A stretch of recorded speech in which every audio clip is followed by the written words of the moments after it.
Good day, welcome to News Now on TV360. I am Thelma Okoro. A suicide bomber on Monday attacked police and intelligence officers in Chad's capital, N'Djamena, Chadian officials have said. More than 20 people were killed in the blast, with dozens more injured. This is according to Reuters news agency. Following the explosions, the Chadian government convened an emergency meeting. There was no immediate claim for the attack, but suspicions are likely to fall on Islamic militant group Boko Haram. Chad is a key player in the five-nation coalition put together to destroy the insurgent group based in Nigeria. Monday's bombing is the first of such attack on N'Djamena. The ordinary session of the Assembly of Heads of State and Government of the African Union opened on Sunday in South Africa. Among the leaders present for the AU summit was Nigeria's President, Muhammadu Buhari.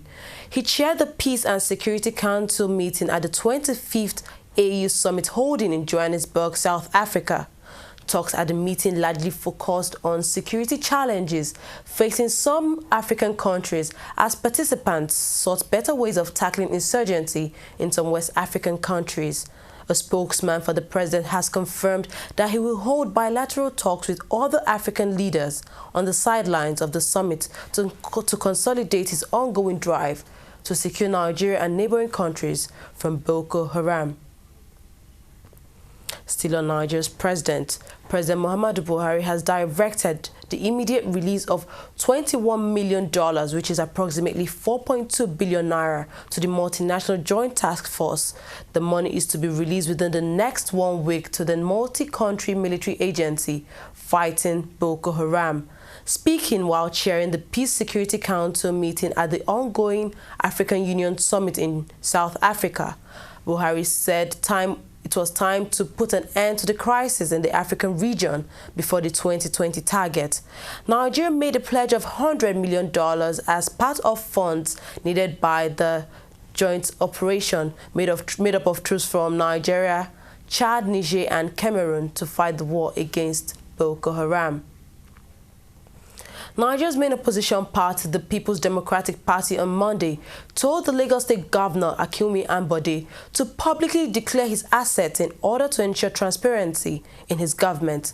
A spokesman for the Lagos State chapter of the party, Taofik Gani, said the party gave the state governor till Monday 29th June to personally reveal his assets as at when sworn in as the present governor of the state. Well, that wasn't the only directive the PDP gave to Ambode. He was also urged to publicly reveal the details of the handover notes and assets of the immediate past governor, Raji Fashola. The PDP says the necessity for the present governor of Lagos State to make his assets public is ignited by the huge foreign and local debt of near $1 trillion reportedly left behind by the past governor. Osun State Governor Ralph Aregbesola has promised to pay the salaries of workers in the state before the end of June. A statement released in Osogbo on Sunday by Samiu Okalawo, Director Bureau of Communications and Strategy, confirmed the latest development. Workers in Osun State are being owed over 7 months of salary. It was not stated whether the backlogs will be paid in full or it will be paid in part. This apparently brings to an end a showdown between the civil servants in the states and the state governor. We'll take a short break now. When we come back, News Now will continue.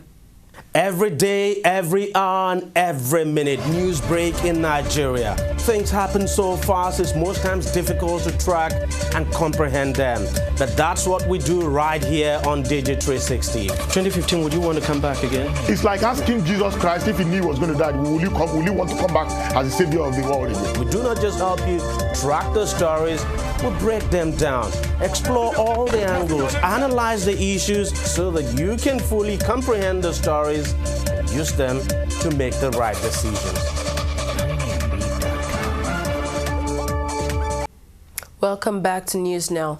Oil prices fell on Monday as the Greek debt crisis helped boost the dollar, making it feel more expensive to holders of other currencies.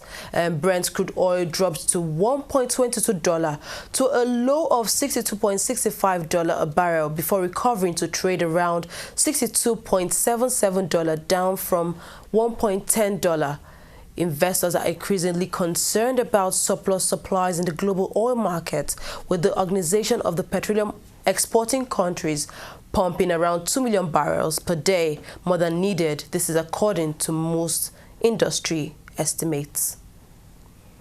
To international news now, Sudan's President Omar al-Bashir, who is wanted for war crimes, has left South Africa just hours before a court was set to decide over an international warrant for his arrest. Bashir's aides say a news conference will be held in Sudan's capital upon his arrival into the country. This comes after a South African judge on Sunday barred al-Bashir from leaving the country after the International Criminal Court called for him to be arrested at the AU summit in Johannesburg. President Bashir was in Johannesburg for the AU summit over the weekend. He is wanted for alleged war crimes, crimes against humanity, and genocide in the Darfur conflict. The UN says about 400,000 people died in Sudan and more than 2 million have fled their homes since fighting began in 2003. The Vatican is to put its former envoy to the Dominican Republic, Joseph Wosolowski, on trial for sex and child abuse and pornography charges. Pope Francis has also accepted the resignations of a U.S. archbishop and his deputy, accused in Minnesota of having ignored a priest's child abuse. Wosolowski is accused of sexually abusing children in the Dominican Republic from 2008 to 2013. He is under house arrest in Vatican right now. The trial is set to begin on the 11th of July. 66-year-old Wosolowski is also charged with possession of child pornography dating from his return to Rome in 2013.